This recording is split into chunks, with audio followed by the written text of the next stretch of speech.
Various types of market structure और कैसे price और आउटपुट डिटरमाइन होते हैं मोनोपोलिस्टिक कॉम्पिटिटिव मार्केटिंग में। मार्केट स्ट्रक्चर डिस्क्राइब करता है कि कैसे एक फर्म ऑपरेट करती है मार्केट के अंदर, उसका साइज, प्रोडक्ट नेचर, ठीक है, प्राइस कंट्रोल, कंपटीशन लेवल को। Perfect competition, monopoly, monopolistic competition, oligopoly, इसके टाइप से। परफेक्ट कंपटीशन बहुत ही आइडल, मोस्ट आइडल मार्केट है।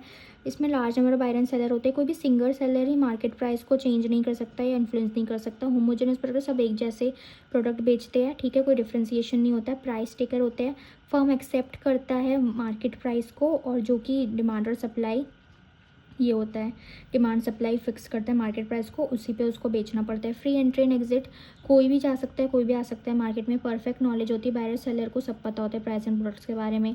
जीरो सेलिंग कॉस्ट, कोई नीड नहीं होती है एडवर्टीजिंग की, चूँकि प्रोडक्ट्स हमारे आइडेंटिकल होते हैं। बेसिकली ये एजम्पशन है, परफेक्ट कॉम्पिटिशन नाम की चीज़ कोई होती नहीं है।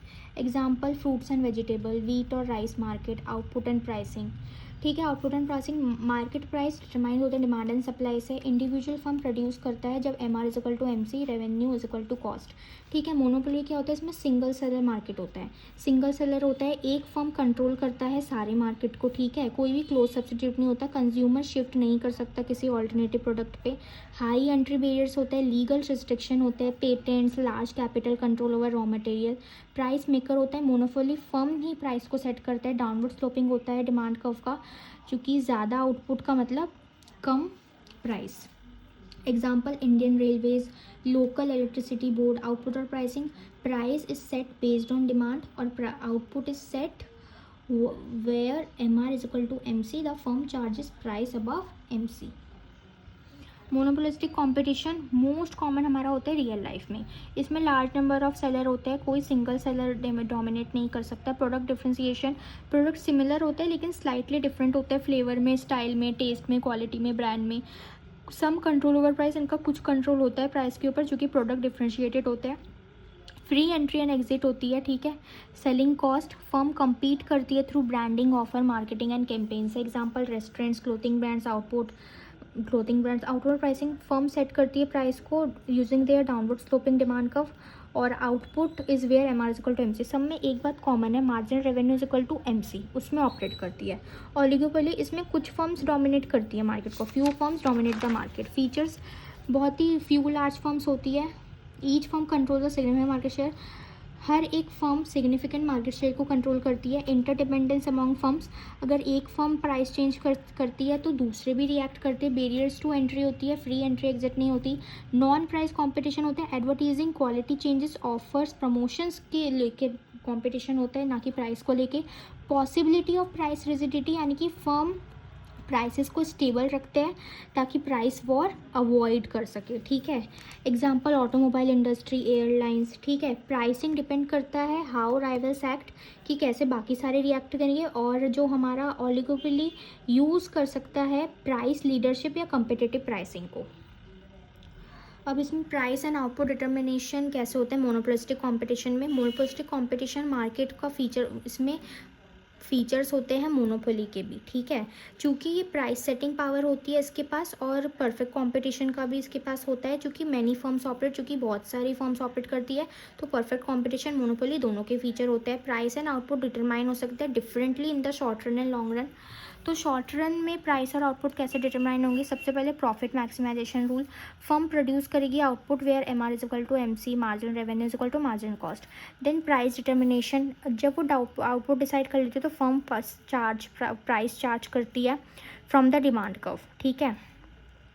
चूँकि प्रोडक्ट डिफ्रेंशिएट करता है और फर्म हायर प्राइस भी ले सकती है। Then marginal cost, possible outcome इसके होते हैं सुपर नॉर्मल प्रॉफिट और लॉस। लॉन्ग रन प्राइस और आउटपुट डिटर्मिनेशन कैसे होता है। फ्री एंट्री और एग्जिट की वजह से न्यू फर्म्स एंटर करती है, ठीक है, और existing firm super normal profit कमाती है। ये इंक्रीज करता है कंपटीशन और डिमांड को रिड्यूस करता है for each existing firm. As a result firm normal profit कमाती है। M R is equal to M C, price is equal to A C. Firm produce करती है less than the optimum output, ठीक है। Firms can not earn average profit, ये सारी मतलब ऐसे रामायण है। अब मोनोपोलिस्टिक कंपटीशन का एग्जांपल क्या हो सकता है? फास्ट फूड इंडस्ट्री इंडिया में, जो कि बहुत सारे सेलर है, मैकडोनल्ड भेज रहे हैं, बर्गर किंग, KFC, तो प्रोडक्ट उनके डिफर कर रहे हैं टेस्ट, क्वालिटी, ब्रांड, पैकेजिंग में। फर्म compete कर रही है through advertising, combo offer, unique flavours. हर एक रेस्टोरेंट सेट कर रहा है अपना ओन प्राइस और फिर भी कॉम्पिटिशन फेस कर रहा है। अगर एक हाई प्रॉफिट कमा रहा है तो न्यू रेस्टोरेंट ओपन हो रहे हैं तो प्रॉफिट गिर रहा है, तो normal profit in long run. तो मार्केट स्ट्रक्चर एक्सप्लेन करते हैं कि कैसे different type of firm compete करते हैं, प्राइस सेट करते हैं। मोनोपोलिस्टिक कंपटीशन में बहुत जो फर्म सेल करती है डिफरेंशिएटेड प्रोडक्ट्स, अलग प्रोडक्ट्स, और कुछ कंट्रोल होता है उनका प्राइस के ऊपर। शॉर्ट रन में वो सुपर नॉर्मल प्रॉफिट कमा सकती है और लॉन्ग रन में free entry of new firms की वजह से उनका प्रॉफिट गिर भी सकता है। तो ये मार्केट बहुत कॉमन है इन रियल लाइफ, जैसे कि restaurant, clothing, brand and cosmetic. Value of money क्या होता है? टाइम वैल्यू ऑफ मनी होता है कि इसका मतलब जो मनी हमें आज मिल रहा है उसकी ज़्यादा वैल्यू है फ्यूचर से, ठीक है।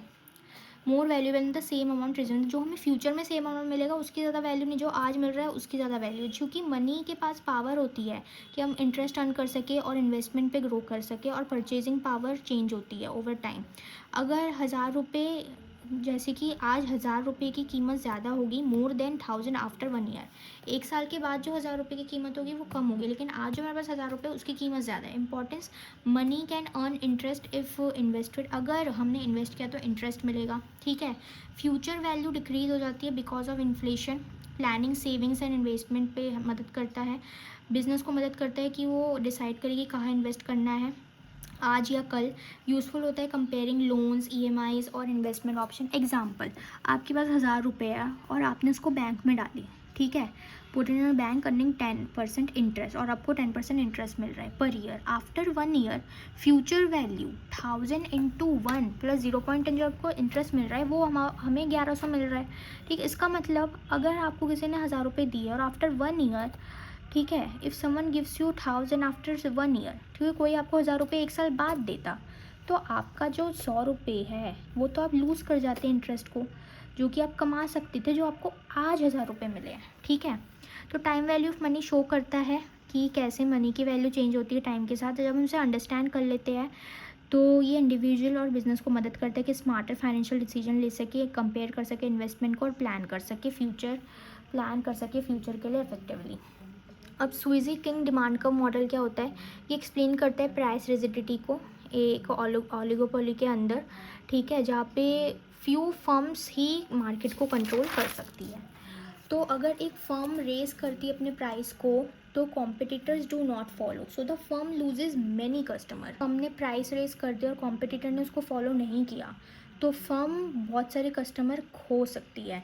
डिमांड इलास्टिक बन जाती है, लीड्स टू फ्लैटर कर्व, ठीक है, जो कि प्राइस जब बढ़ाता है तो थोड़ा सा इफेक्ट आता है, ठीक है। इफ़ अ फर्म लोअर्स, अगर एक फर्म प्राइस को घटा देती है और कंपेटिटर्स भी अपने प्राइस को घटा देते हैं तो वो ज़्यादा कस्टमर कमा सकते हैं। डिमांड इलास्टिक बन जाती है, लीड्स टू स्टीपर कर्व, कि छोटा सा चेंज किया लेकिन ज़्यादा ये हुआ। ये किंक यानी कि बेंड बनाती है डिमांड कर्व में। इस किंक की वजह से जो एमआर कर्व में गैप आ जाता है जिसकी वजह से प्राइस स्टेबिलिटी आती है। Even if cost change slightly, अगर कॉस्ट स्लाइटली भी चेंज होगा तो प्राइस में कोई चेंज नहीं होगा, ठीक है। एग्जाम्पल, एक मोबाइल कंपनी स्मार्टफोन बेच रही है 20,000 में, ठीक है, 20,000 में, और अगर उसने प्राइस को इंक्रीज़ किया 22,000 से, तो जो राइवल फर्म्स है, कंपटीटर है, उन्होंने अगर प्राइस को इंक्रीज़ नहीं किया तो कस्टमर कंपटीटर के पास शिफ्ट हो जाएंगे जिसकी वजह से हाई लॉस इन सेल्स होगा। लेकिन अगर 18,000 डिक्रीज़ किया उन्होंने ठीक है, और कंपटीटर ने भी रिड्यूस किया तो सेल्स उतनी इंक्रीज़ नहीं होगी क्योंकि कंपटीटर ने भी कर दिया, ठीक है। तो जो कंपनी कीप्स द प्राइस है 20, तो सारी कंपनी 20,000